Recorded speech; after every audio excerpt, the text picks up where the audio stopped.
this is I, Tempest Naravan Dracovin, Lord and Emperor of the Dracovin Empire, and welcome. Apologies for the low lighting today. We'll have that fixed in a couple of videos. But for now, welcome back. Of course, today we are continuing with our various campaign settings from the Dungeons & Dragons dating back to AD&D, and where we started off, Spelljammer, Dungeons & Dragons Adventures in Space. So, let's dive into today, though, because we have a few more things to talk about. We're going to finish up talking about, of course, your ship combat, with the last bit of it, repairing your ship afterwards, and start diving into the celestial mechanics. Basically, building your own star systems. Once again, apologies, we're going to be a little dark today. That doesn't mean you can't enjoy the soothing sounds of my voice. Anyway, so let's talk about repairing. So, your ship, once it's damaged in combat, is relatively easy to repair. There are only two components that are, well, difficult to repair. One, your helm. It's a magic item, a magic object built into your ship. Yeah, it's going to be difficult. And crew. Crew is hard to repair. When they die, you can't really, put them back together. Well, unless it's on undead crew, but that's an entirely different situation.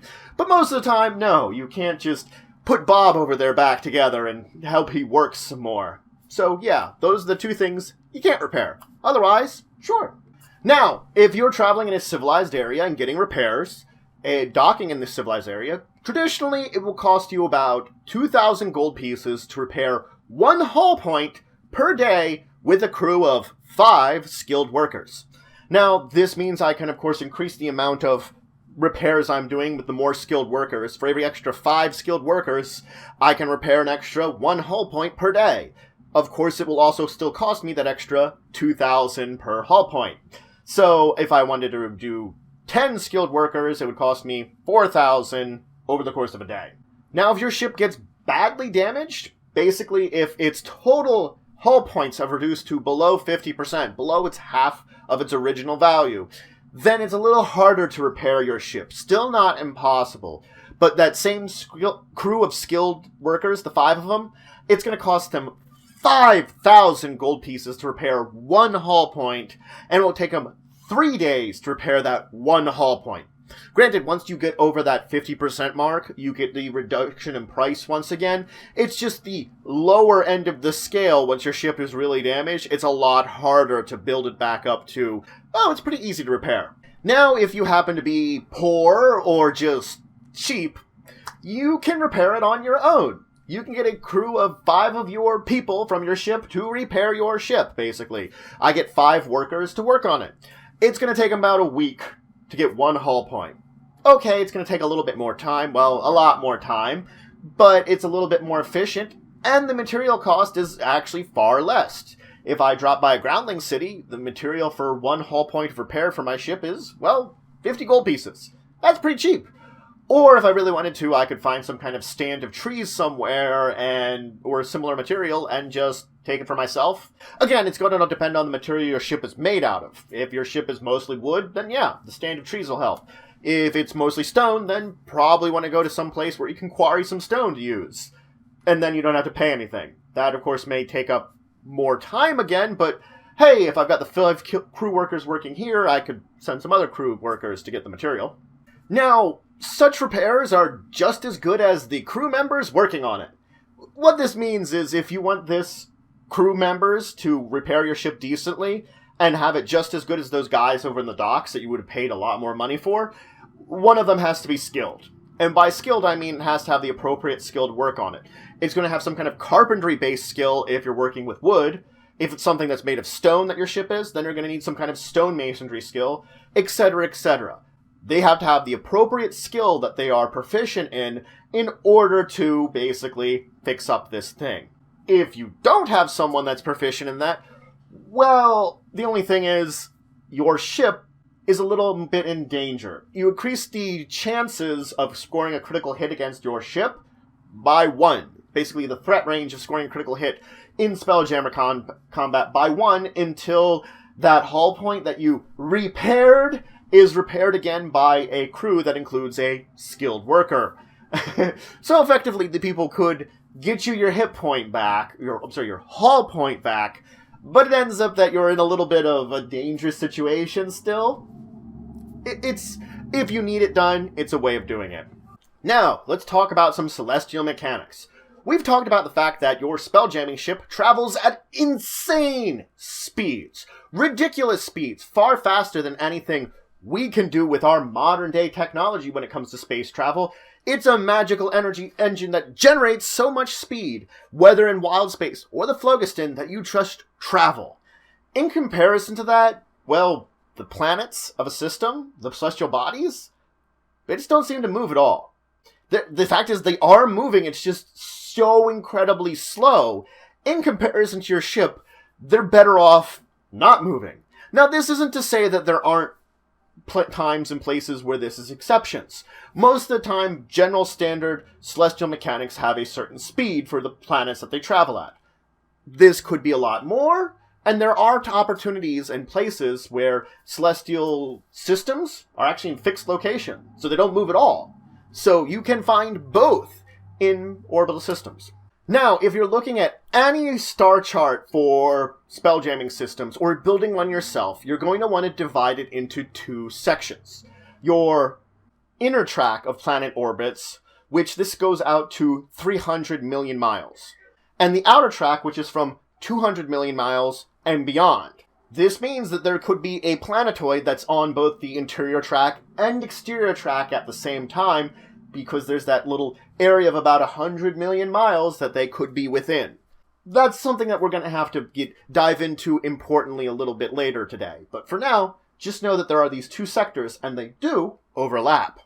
Now, the spaces in the tracks here, it's important to look at them. On the inner track, each space here represents 20 million miles on our inner track.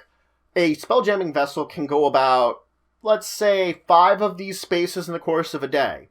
It's a lot easier to track in the inner track the distance you're traveling. On the outer track, on the other hand, we've switched the distance that we're scaling here. Now, each of these hexes measures 400 million miles. This means it takes about 4 days for your spelljamming ship to cross one of these hexes. So you can see the difference between the outer and inner tracks very easily. First off, scale. Distance scale. This is a good way of allowing us to show all the planetary orbits in one map without getting the actual scales that exist. Consider our own solar system. If we use the inner track for our own solar system, the map would be gigantic to include things like Pluto and Neptune that are way out here. Using this scale here, we can easily fit them on. Now, it is important to note here that when we're talking about the orbits that'll be shown on these maps here, oftentimes they show them in, of course, your circular orbit.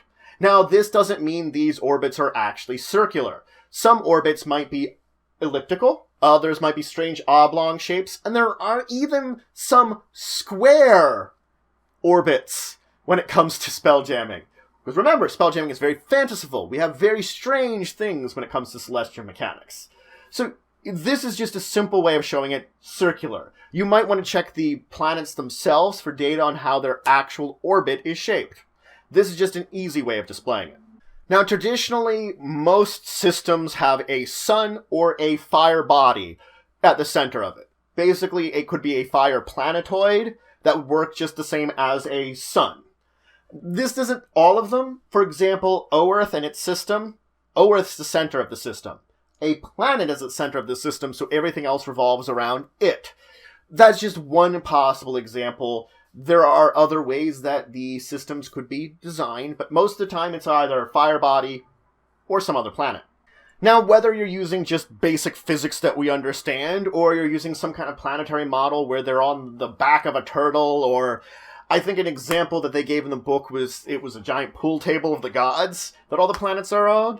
The planets tend to work in the same manner, no matter how the actual planetary system is displayed and how it actually functions within the sphere. Not to say there aren't systems where planets move and go about their ways, entirely chaotic systems that are unpredictable.